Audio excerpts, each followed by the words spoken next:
the more I delved into, the DBA, the Doctorate of Business Administration, it showed me how much I didn't know. I think that's the interesting thing. So, you're at some point you graduate and you're a doctor and such, but there's so much more to learn. And one of the things I love is this idea of lifelong learning. Not just stopping when you get your degree or when you graduate, but saying, no, I'm going to keep that childlike wonder of the world alive in me, burning inside me, and I'm going to continue to learn and grow throughout my life, however long that may be. So I think that's just so important.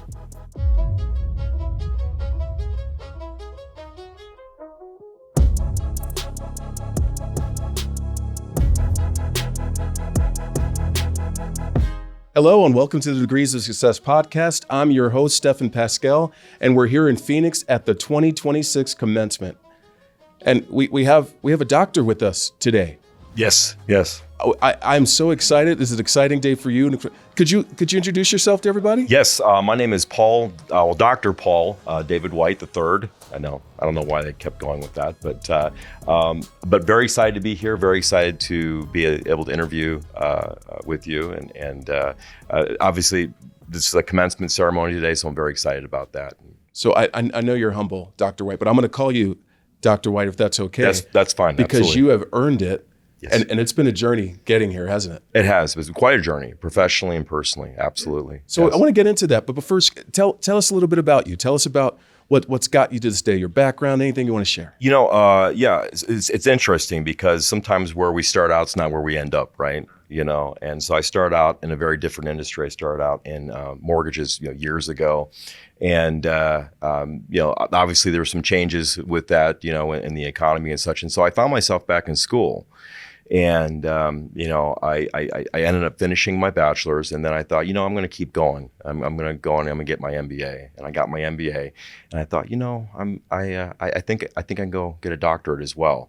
And now, of course, saying that, if I knew how much work was going to go into the doctorate, I might have not done it. It was kind of an interesting little surprise. Anyway, along the way, I was able to progress professionally. I'm a controller for our nonprofit, and so I was able to kind of progress, within my career. I was able to give that example to my children as well. I think that's probably one of the most important things I wanted to really show them is that you're never too old to reinvent yourself. You're never too set in your ways or old to, go back to school and to improve yourself, so. Now let's talk about that a lot, because that's our family, right? That's universal. Doesn't matter where you're from, right? Your family is something that's near and dear. Yes. Now those lessons you wanted to instill, take us through before we get there. Take us through that, because you just mentioned got my bachelor's, got my master's. Let's go back for the doctorate. Yeah. What's along the way throughout, and working full time too, right? Right. Doing that. Right. What gets you there? What's that mindset that takes you from I got the bachelor's, now I need the master's, I haven't had enough, I want to go for the doctorate? I think part of it is there's a part of me that believes in perpetual self-improvement. And of course, not everyone, probably maybe agrees with that, but I think it's something very, very important. It's something that's driven me. And, watching my children grow up, watching them, succeed in various things. And then of course they fail. And I think one of the most important things in life is to fail. And to know what that feels like, and we've all have times where we fall, but what I want to show them is getting back up is the most important thing that you can do. You got to get back up and you have to keep moving. And so within my career had stalled a bit, with mortgages and such. And so, I wasn't really on top of a hill. I was more in a valley at that point, and I knew that I needed to get on top of that hill. And for me, education, was the way to do that. And I wanted to show them that. And and someone told me a long time ago, if you have a gift, if you have that spark, that intellect, you have to pursue that. You have to go for that, and you have to pursue it. And I wanted to show my children that is something that's possible. And then me going back to school, two of my children got their bachelor's degrees at the University of Phoenix, which I was very, very proud of them. So, yeah. It's such a powerful thing. And you mentioned that thought about failing. Right. Right. And I don't know enough, especially those that may be earlier in the career or going on, don't always appreciate that. Just like your educational career, it doesn't sound like everything was linear. There was some setbacks, but talk to me a little bit more about that example that it's okay to fail, but what's most important when those setbacks happen? I think, recognizing that failure is a learning opportunity. I think one of the things I've had to learn, and one of the humbling experiences, especially going through my doctorate, was that it's okay. A, it's okay to fail, and B, it's necessary sometimes in order to be able to see the much bigger picture, And so I think that for me, when I saw those things, I tried not to take them personally. I think in life, sometimes it's hard not to take things personally when your chips are down, So I think one of the things I wanted to focus on was, being grateful for everything I did have. And then what was in my control? What could I go do? How can I make a difference in my own life? And then maybe eventually make a difference in other people's lives around me. And of course, those people around me are my children. They're my family members, right? Life's going to hit you down. There's no way to avoid that. Life for all of us is going to get us, down sometimes. But getting back up and pursuing, excellence, and trying to improve yourself, focusing on what you can control, your controllables, that's huge. I wanted to model that for them. Oh, that's outstanding. So often we talk about how, for that next generation, right? How do you bridge a gap sometimes, or how do you do that thing that we all want to do, is set our kids up better than us? Your example is compelling, right? You don't have to tell them words; they're seeing the actions. Yeah, right. Yeah, absolutely. No, your doctorate. Yes. Like for those of us that may be thinking about it, or maybe it's, okay, it took a whole bunch to get an MBA, to get the master's. Why would I ever go back for a doctorate? Tell me a little bit. What was that journey like? How long was it? What was involved? So for me, it took 4 years. I've heard some people do it under 3. That's crazy. I don't know. My hat's off to them. The journey, I'll tell you this, when I first started my doctorate, when I first decided, I made that decision, it's almost like the gates of hell opened up on me, and I was put through this refiner's fire kind of element. And I think, again, as I stated before, if I knew how much work beforehand was going to go into it, I mean, of course, going from a bachelor's to a master's, there's definitely a leveling up. There's definitely a lot more work and such. But I was astonished at how much work goes into a doctorate. And I would say it's almost an order of magnitude greater than what you do in an MBA or a master's. And not to take any away from anything, but it's like doing a couple different masters at the same time. And they don't tell you that. I mean, to put it in context, for my dissertation, the last 2 months of my dissertation, I put about 300 hours. 300 hours. Yeah. There were weeks I was putting 20 to 30 hours a week in, making adjustments, grammatical changes, content changes and such, as I was directed by my chair and my URM. So it's astonishing how much work goes into it, Yeah, I'm always, sometimes people talk about degrees and like, oh, not exactly sure. Some weeks 30, and again, still working full time. Still working full time. So you got to let me know, is it worth it? It is absolutely worth it. Much like I'm sure someone who climbs Mount Everest would probably say, it was brutal, it was hard, it was freezing, but it was worth it getting to the top. And I mean, and I'll be honest, it took me about a month or so for it to really sink in. You're in the trenches and you're working your butt off that whole time, and then all of a sudden you look up and you're getting ready to do your oral defense, and you're like, oh my gosh, I'm here.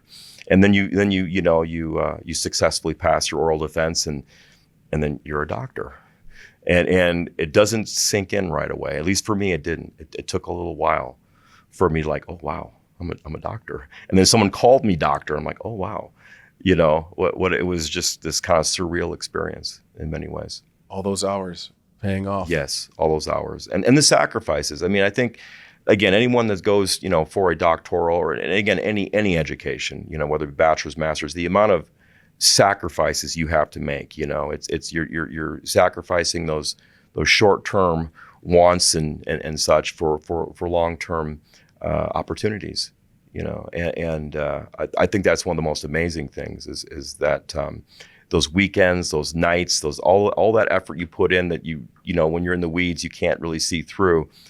It starts to make more sense as you start approaching the end, and then when you finish, I mean, it's kind of this exhilarating, unbelievable feeling. So yeah. You've gone that journey. You've gone through the bachelor's. You've gone through the master's program, now the doctorate. What lesson? Because there's some that are looking at this that are different stages, right? There may be some that are looking. They've got their master's and they're thinking about whether to go to the next level. Some may be just starting their journey or thinking about it. What words of wisdom would you share that you've received along your journey at each way? And was all of it your traditional 4 years here, 2 years there? I'll tell you a funny story. So when I transitioned I finished my MBA. I was feeling pretty good about myself. I graduated with a 4.0. I felt very, very good. And I entered the first class of my doctorate, and I went in there maybe a little more proud than I should have been, right? And the very first paper I wrote, I failed. I got an F on it. Wow. And so I of course I was upset. I'm like, I'm an A student. What's going on? And so I got a hold of my professor and I talked with her, and she basically said, "This is different. This is not an MBA. This is a doctoral level. This is completely different. We do things differently. We write differently. It's more scholarly type writing." And what occurred to me in that moment, and it took me through, and it helped guide me through the rest of my doctorate, was be humble, listen to your instructors. They know. And so I did exactly what she told me to do, everything. And my next paper, I got an A on it. And it was a learning opportunity. And one of the things I found through the whole doctoral program, and really I think anyone that's starting in a bachelor's, master's, is be humble. Listen to your instructors. They know what's best. They've been through it.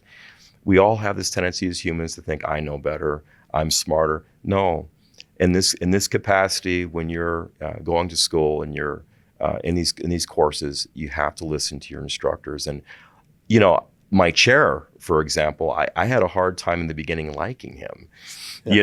and I came to actually really respect him and like him, as I started approaching the end, because I could see more clearly he had my best interest in mind. He was giving me tough love, and I needed it. There was times where I had to be redirected, and he'd been through the process so many times. He knew exactly what I needed to do, and so I'm very, very grateful. So I think, for all students that are embarking on this journey, be humble. Listen to your instructors. Be humble. So that's Dr. White telling us to be humble. Yes. That's a powerful message in Yeah. itself, and a lesson to your kids too. One of the interesting things too is the more I delved into, the DBA, the Doctorate of Business Administration, it showed me how much I didn't know. I think that's the interesting thing. So you're at some point you graduate and you're a doctor and such, but there's so much more to learn. And one of the things I love about UOP is that this idea of lifelong learning. Not just stopping when you get your degree or when you graduate, but saying, no, I'm going to keep that childlike wonder of the world alive in me, burning inside me, and I'm going to continue to learn and grow throughout my life, however long that may be. So I think that's just so important. Wow, that's a powerful message. I almost say I'm going to ask for more. Yeah. So especially for now, as we're wrapping up, and this is a hard one because you've been through so much. Yeah. If there was something you wanted those that are listening in, that are taking this all in, to take away from your journey, your experiences that you think might help them, what might be one or two things you would want to share? I think the first thing is also rely upon your social network or your family. My family, I don't want to understate that they put up with a lot. I think anytime you embark on something, as big as as school, and you make changes and sacrifices, your family is there all along the way to support you and to deal with your BS sometimes. So I would say rely on that network, rely on those friends, those family members. include them in your journey. I think that's the other thing, not everybody in your family is going to want to do what you set out to do, but it doesn't mean that you can't include them in that process. And that, again, that's beneficial for everybody involved in my opinion. So. Well, that's gold. Because sometimes we think about, right, you're stepping up your game. You've talked about the different reasons doing it along, but when you bring your family along, when you bring others along. Well, and it's especially, I think, for me, so myself and my siblings, we're the first generation to get degrees, even bachelor degrees and such, And one of the things I realized is that, it's not that my parents weren't smart or my grandparents. I mean, they were very intelligent, gifted people in many, many ways. But it was all this unrealized potential. And I'm like, I have an opportunity here. And again, I want to show my children. I want to set that example for my children. But I have members, family members, parents, grandparents that want to see me do this. Maybe it's something that they wanted to do. And I think that's, again, bringing them along in the journey. My victories are their victories. I'm not just winning. It's not just me. I had a lot of help along the way and people that were there for me to support me and to, that they have every right to take part in my success. So, wow. Yeah. Thank you for sharing that. I got to tell you, I'm, first off, congratulations again. Thank you. It's an inspiring story, but your expressions motivating me, right? I have a couple little boys too, that example that's being shown all along the way that you're helping. And for all those that are watching this now too, they may be on and again, I'll give you one, like your last words to them. They may be on, they may decide to go left or right or not exactly sure if they should jump into it. What would you tell them? I tell them that, I think one of the most important things in life is consistency. Sometimes we look at hard work. Hard work is important. But especially if you're a remote learner, if you're an online learner, consistency is the most important thing. Develop those habits, develop that discipline, and just keep going. Even when you don't feel like going, make yourself do it. Eventually, even when you don't feel like doing it, if you do it enough, you'll like doing it, you'll enjoy doing it, and you become better and better at it. And I would say, like any muscle, you have to keep exercising that. But if it's something that you really want, if there's something that you're passionate about, stick with it. Don't give up. Just hang in there. It will get better. Well, there you have it. We got Dr. Paul White here laying out this golden lessons for us. And I'm sure I speak on behalf of all your fellow UOP alum. Congratulations. Thank you for taking the time to share your journey. Thank you for taking the time to inspire us. And thank you for setting a great example for us fellow parents as well. Thank you. Thank you for having me. I'm Stephen Pascal, and thank you so much for joining us for the 2026 commencement.